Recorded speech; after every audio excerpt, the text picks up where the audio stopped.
So while we're here at KRE, I thought it was a great opportunity to show people a little bit behind the scenes, the things that you don't often get to see, but what makes all the difference with our supercar racing. And we walked into one of the two dyno cells they've got here, and Ken, you've got a sprint car engine here. It's got 900 horsepower. Is that right? This is just brand new. You just built this up? Yeah, it's a brand new one we've done for one of our long-time customers, Scotty Millings, over in Kalgoorlie. And yeah, we've just finished off this morning, so it'll head off to freight company tomorrow and should be in Kalgoorlie by sort of mid next week, and they'll race Perth next week, the weekend after. And how long between rebuilds, how often do they send these back to you? Usually once a season. They do about 1,300 laps, which is about 20 nights of racing. For most teams, that's a full season of racing, and they all turn up around 9,000 RPM, and anywhere from 880 to 900 horsepower is the sort of common thing for them these days. That's crazy, 900. Could you bring your shoehorn this into my Camaro? Yeah, fuel economy won't be so good. Well, that's actually a good point. People often ask about fuel economy. In the Camaro at Bathurst, we were getting roughly a litre to a kilometre. What sort of fuel economy does this rocket have? Being on methanol, I mean, normally at a night, 60 laps a night, they normally use about a 44-gallon drum of fuel, so 200 litres. Wow. That's crazy, isn't it? Now, so while we're here, we've got an engine next door, so we thought, Ken, come with me, we'll go in, we'll have a little bit of a talk.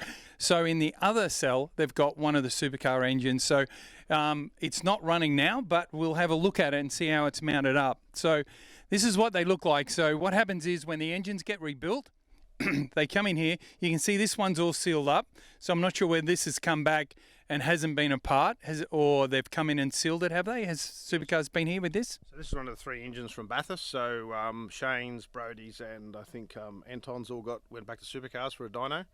So this one had done 4,000 Ks out of Brody's car, so while it was in Queensland we thought we'd just give it its midlife service, which we did on Monday and Tuesday, and then I'll dyno it tomorrow morning, and then we'll take it down to Gold Coast on Thursday. So I see the seals are back on it, so you build it, then they come in, they seal it up, you run it on the dyno, make sure it's all right, and then give it back to the team. Is that how it works? Yeah, correct, yeah. So it all gets sealed. Supercars, once they validate it on Craig's dyno, he seals it. So this one, we've only had the front cover off to do the timing chain and the valve springs, and the rest of it's still together, so it'll go and do another probably 4,000 Ks before it gets its rebuild sometime mid next year. So how much running will you do on the dyno with this tomorrow?